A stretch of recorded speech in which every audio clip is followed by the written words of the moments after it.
संविधान का 21वां भाग, संविधान के 21वें भाग में हम देखेंगे तो इसमें अस्थायी संक्रमणकालीन उपबंध के बारे में बात किया गया है। देखिए मित्र, अस्थायी संक्रमणकालीन उपबंध, हालांकि ये एग्ज़ाम की दृष्टि से उतना ज़्यादा इम्पोर्टेंट नहीं है, फिर भी आप थोड़ा बहुत जान लीजिए इसके बारे में। अस्थायी संक्रमणकालीन उपबंध, नाम से ये स्पष्ट है कि संक्रमणकालीन उपबंध। कहा गया है कि जब किसी राज्य में उसके अधिकार क्षेत्र के बारे में या वहाँ के रहने वाले लोगों के बारे में अगर किसी भी तरीके के विवाद की स्थिति खड़ा हो जाती है, तो ऐसे स्थिति में मुझे संविधान के 21वां भाग को देखना पड़ता है। जैसे अनुच्छेद नंबर 371 में आप देखें नागालैंड वगैरह की बातें कही गई है, ठीक है। इसके अलावा अनुच्छेद नंबर 370 में जम्मू कश्मीर के बारे में बात की गई। इसी तरीके से अनुच्छेद अस्थायी संक्रमणकालीन में भारत के विभिन्न राज्यों के क्या अधिकार क्षेत्र हैं, उनके रूल और रेगुलेशन क्या हैं, किस विवाद की स्थिति में उनको क्या मिलना चाहिए, क्या नहीं मिलना चाहिए, ये सारे बातें का उपबंध इसी में कहा गया है। किसमें? संविधान के 21वें भाग में, यानी कि अस्थायी संक्रमणकालीन उपबंध।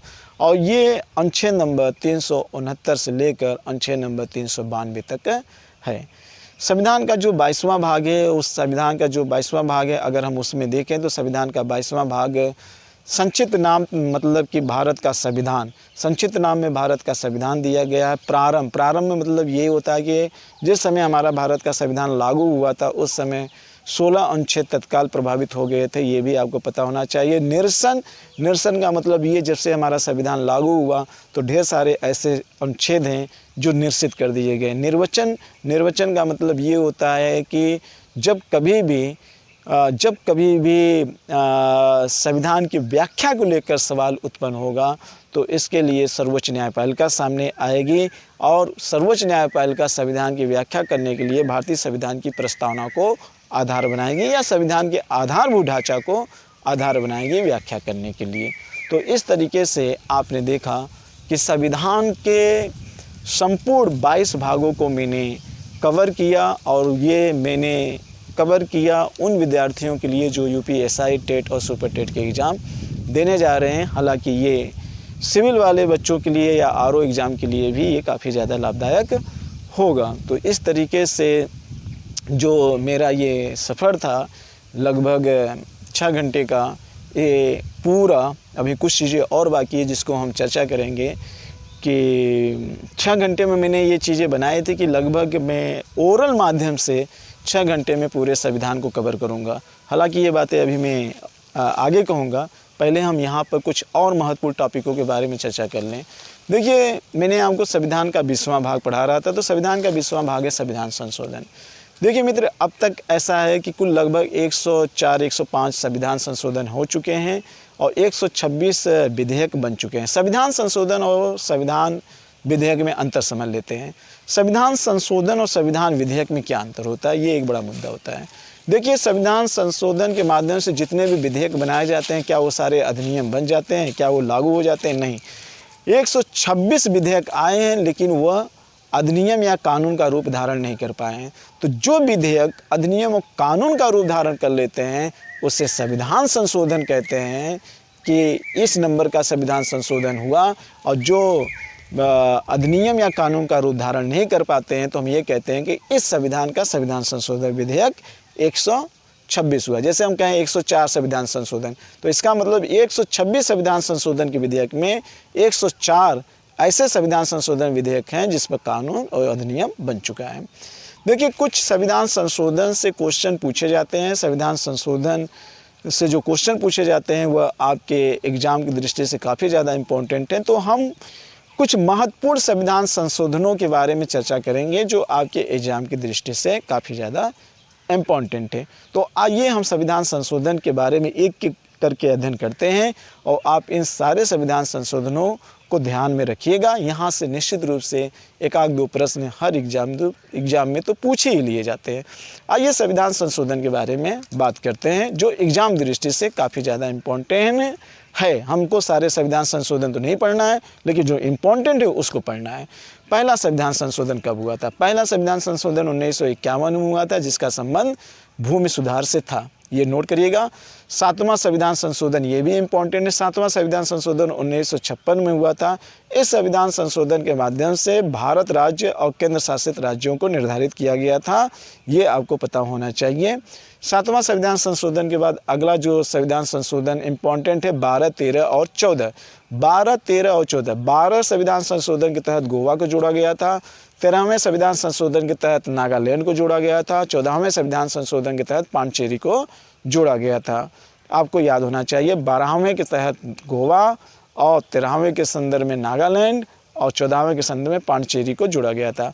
गोवा को जिस समय जोड़ा गया था वो केंद्र शासित राज्य के रूप में जोड़ा गया था, न कि पूर्ण राज्य के रूप में इसको दर्जा प्रदान किया गया था। तो ये 12, 13 और 14 आप याद कर लीजिएगा।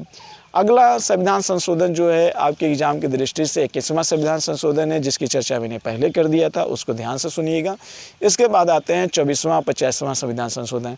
24वां संविधान संशोधन 25वां संविधान संशोधन का जो संबंध है वह फंडामेंटल राइट और नीति निर्देशक तत्वों को लेकर है। यानी कि इसमें बताया गया है कि संसद यदि किसी भी कानून बनाने के संदर्भ में फंडामेंटल राइट का उल्लंघन करती है तो ये अधिकारिता संसद को मिलनी चाहिए। और अनुच्छेद नंबर 368 में भी कहा गया है कि इस माध्यम से फंडामेंटल राइट में प्रयोग करने के लिए अनुच्छेद नंबर 368 का सहारा लिया जा सकता है। तो ये आपको पता होना चाहिए।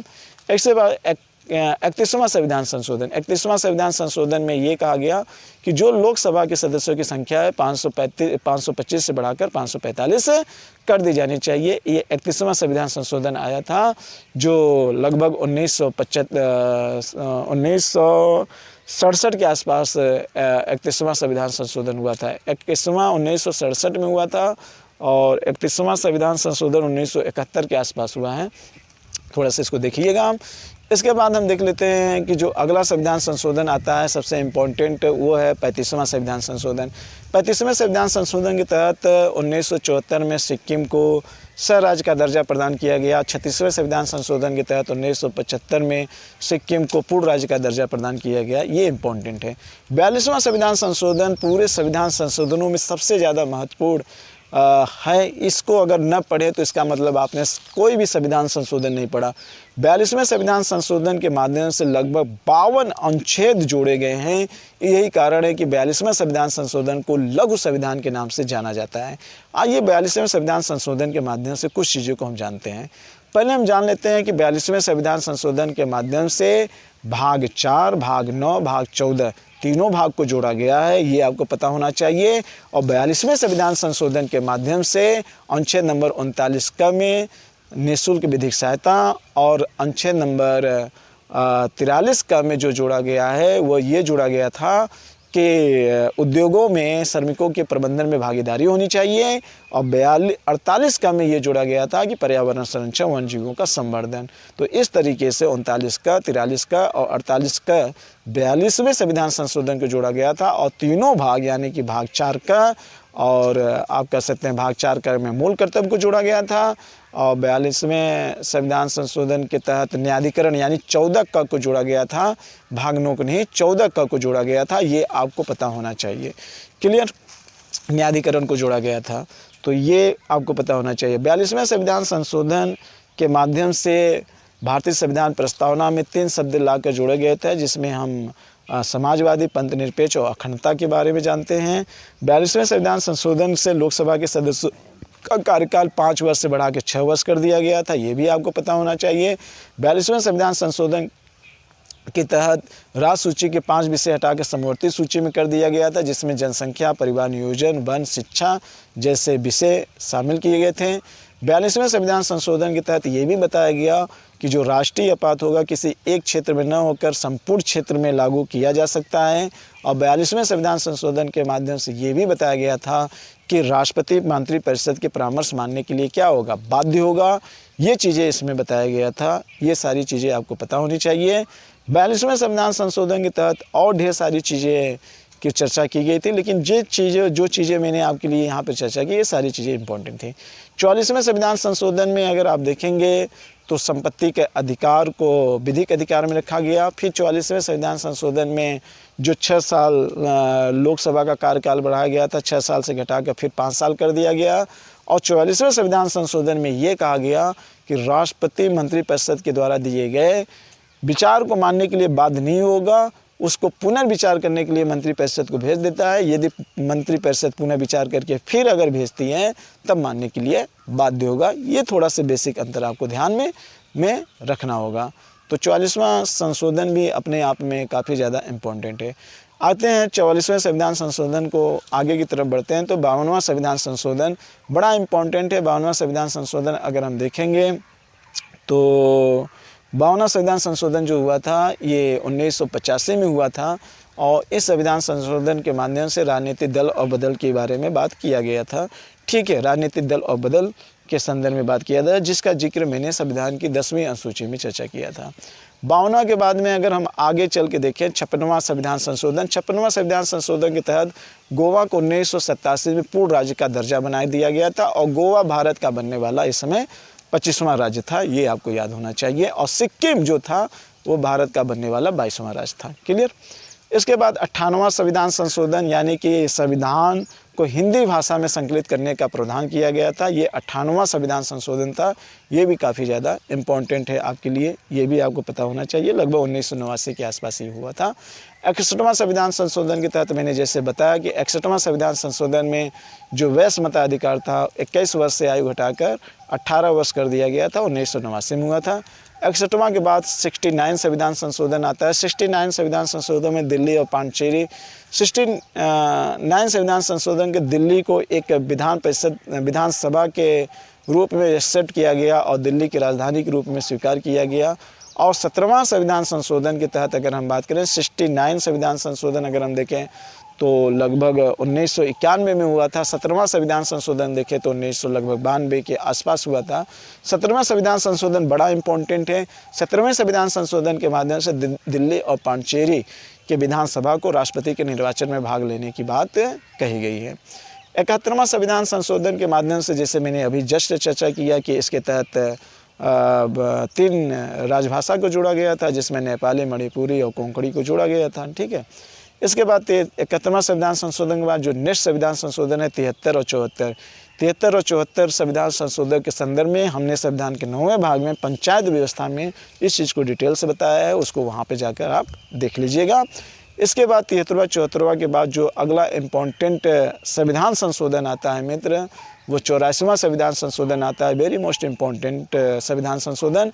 84वें संविधान संशोधन 2001 में हुआ था और इसमें साफ साफ कर दिया गया था कि 2026 तक लोकसभा और राज्यसभा में सीटों में किसी भी प्रकार के सदस्यों की संख्या में वृद्धि नहीं की जाएगी। ये 2026 तक निर्धारित कर दिया गया था।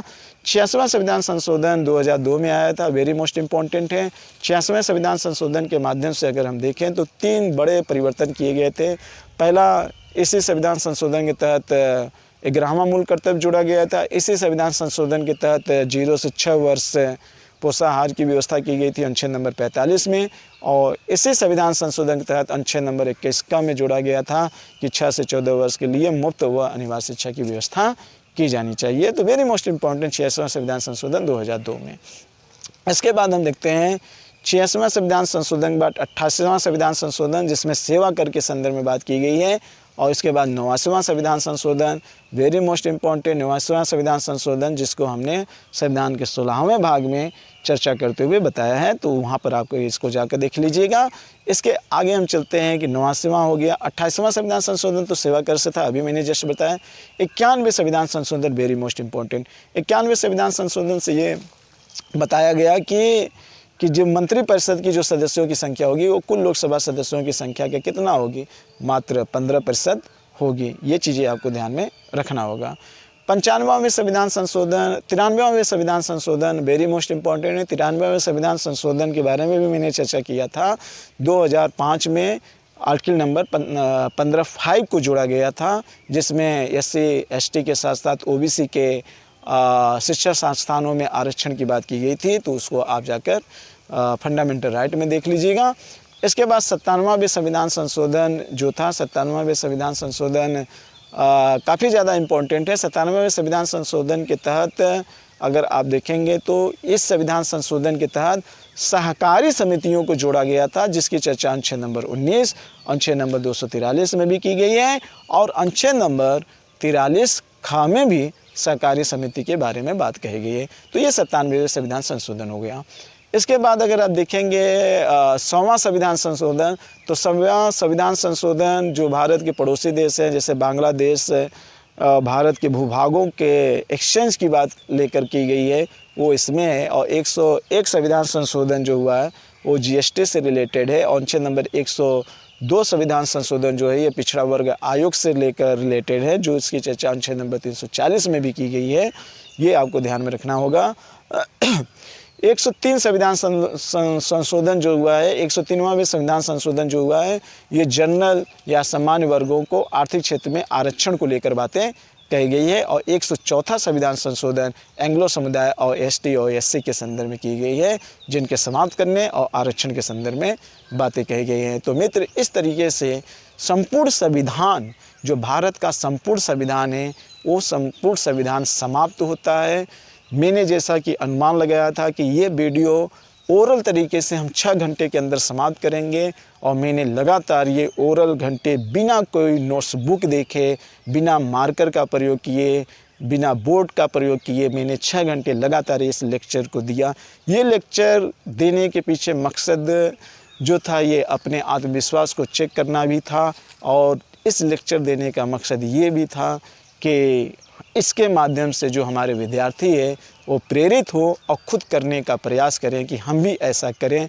जो हमारे जूनियर विद्यार्थी हैं, जो हमारे कोचिंग और संस्थाओं से जुड़े हुए हैं, और दूर दराज के लोग भी इस वीडियो से काफ़ी ज़्यादा प्रेरित हो सके और अपने आत्मविश्वास को और मजबूती बनाएं। ठीक है मित्र, तो ये वनडे लेवल के सारे चीज़ें थे। आपने देखा कि मैंने सिर्फ पॉइंट टू पॉइंट फैक्ट को यहाँ पे रखा। मैंने यहाँ किसी भी तरीके से किसी एक पॉइंट पर बहुत ज़्यादा एक्सप्लेनेशन करने का प्रयास नहीं किया, क्योंकि एक्सप्लेनेशन जो करने का प्रयास हो जाता है वह मुख्य परीक्षा का पार्ट बन जाता है। और मैंने पहले ही वीडियो बनाते समय आपसे कह दिया कि मैं यहाँ पे ज़्यादा से ज़्यादा 20% जीएस लेकर चलूँगा, लेकिन 80% जो मेरा टारगेट होगा वो जीके को लेकर होगा। और मैंने आपसे एक वादा भी किया था कि अगर आप मेरे इस 6 घंटे के ओरल वीडियो को आप पढ़ लेते हैं तो निश्चित रूप से आप संविधान में 90% क्वेश्चन सॉल्व करके आएंगे। ये मैं अभी खुद अपना वीडियो नहीं देखा हूँ, लेकिन इसको देखने के बाद मैं और अच्छे तरीके से मूल्यांकन करूँगा, और जो कमियाँ होंगी मैं उसको और दूर करने का प्रयास करूँगा। लेकिन अगर आप लोगों को भी लगे कि अगर कोई किसी भी तरीके से कमी है यहाँ पर, तो उस कमियों को ज़रूर शेयर करिएगा। मैं उसको तहे दिल से उसको स्वागत करूँगा। मित्रों, नेक्स्ट टाइम एक नए वीडियो के साथ मैं ठीक इसी तरीके एक नए सब्जेक्ट लेकर फिर आपके सामने फिर कभी उपस्थित होऊंगा। उसके लिए कुछ समय का आप इंतज़ार करिएगा। इसी के साथ जय भारत, जय हिंद।